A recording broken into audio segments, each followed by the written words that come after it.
Tuesday continues here on One News Now. I'm Sean Yao. The Philippines will be sending manpower and equipment to Turkey to assist victims of the magnitude 7.8 earthquake. Brian Castillo with the details. Following the order of President Bongbong Marcos, various government agencies have assembled their personnel for a trip to Turkey. They will be helping in search, rescue, and relief operations. Led by the Office of Civil Defense, the 85-man team is composed of personnel from the Armed Forces of the Philippines, the Health Department, MMDA, and the Subic Bay Metropolitan Authority. This comes after the Turkish government sought the help of the Philippines for additional manpower, medicines, and equipment following the 7.8 earthquake that shook the country on Monday. We really extend our deepest sympathies to the Turkish government. We know that the Turkish government is very kind to us. Ang laki na naitulong nila sa Bangsamoro, ang laki na naitulong nila sa ating mga humanitarian needs, especially sa COVID-19. Tumulong din sila sa mga vaccines. Lahat ng mga kailangan ay inaayos na po namin. Most of the Philippine rescue team are soldiers from the AFP. We were sending 2 groups from the Army and the Air Force, totaling to 33 personnel, 21 from the Army, 12 from the Air Force. And they're all trained in search and rescue operations. Marunong sila sa mga collapse structures search and rescue. They have the training and equipment to do these special tasks. For its part, the Health Department will bring doctors, nurses, medical technologists, and pharmacists to help quake victims. They will also bring 16 tons of medical equipment and medicines. Nasa amin ng mga gamot, nasa amin ng mga medical supplies, nasa amin ng mga medical equipments. Up to the point na pwede tayo makapag-intubate on the site and meron tayong portable ventilator na dala-dala rin. Meanwhile, the MMDA will also be sending a team to help in search and rescue efforts for residents still trapped under the rubble. Ito pong 12-man team natin ay veterano ng Nepal. Sila rin po yung naka-rescue nung may gumuhong supermarket sa Pampanga. Meron po tayong dalang mga equipments tulad ng life locator kung saan kahit 45 feet po ang lalim ng rubble ay nadidetect po nila kung may tao or object na gumagalaw. Meron din po tayong mga victim locators na naririnig po kung may sound na to ensure that the Philippine contingent will be provided with warm clothing. Baguio City has also pledged to support the clothing needs of Filipino rescuers. Tumawag tayo kay Mayor Magalong at ngayon ay nagpo-produce tayo ng mga 10,000 blankets na makakapal at saka merong tayong tinatawag na mga gloves at saka yung mga bonnet. The Philippine Interagency Contingent is set to fly to Turkey this evening. Their direct flight to Istanbul will be shouldered by the Turkish government. For News 5, Brian Castillo, we are One News. And here's a moving story out of a devastated country. A newborn baby girl was pulled alive from the rubble. Back here in the Philippines, there is now an app to help people check on how safe their houses are from earthquakes. In an interview with the chiefs, DOST Secretary Renato Solidum said that the app called How Safe Is My House provides guidance to those building or already living in 1 or 2-story structures. The app can evaluate the structural integrity of houses through the answers of 12 questions. Naggawa kami ng app, How Safe Is My House, para malaman ng ating mga kababayan, yung mga 1 to 2-story concrete hollow block house, malalaman nila kung matibay ba yung bahay nila o hindi, using the app. 12 questions. Oh, great! Yeah. May tanong, kunyari, first question, kailan ginawa yung bahay mo? 1992 ba yan? Okay. O earlier? Gawa ba yun ng engineers o hindi? Ang hollow blocks by 6 inches o hindi? Mga ganun po, madaling maintindihan. Secretary Solidum is urging local government units to use the How Safe Is My House app. This is so they can identify which barangays are most vulnerable to earthquakes. Huwag na po natin hintayin yung lindol. Mas madali pong tumulong ngayon na hindi pa nagkakaroon ng lindol kaysa nangyari na. We need to help before the event. Hindi po yung tumutulong tayo after a disaster. More stories coming your way after this quick break. Stay with us.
You're still watching One News Now. I'm Sean Yao.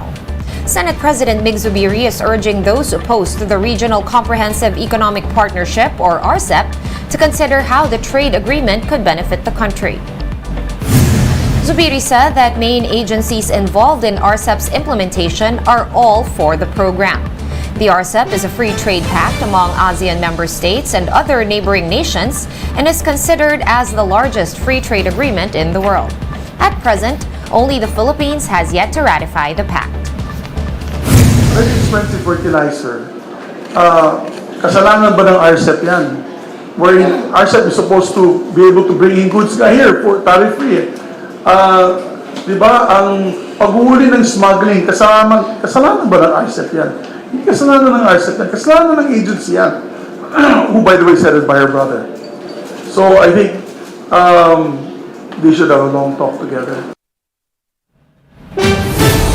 And some senators are likewise not in favor of the RCEP, just like presidential sister Amy Marcos. In a statement, Senator Marcos says she cannot, in good conscience, stand for the regional trade agreement. Instead, she proposes the establishment of a subcommittee that will focus on the plight of farmers, fishermen, and small business owners.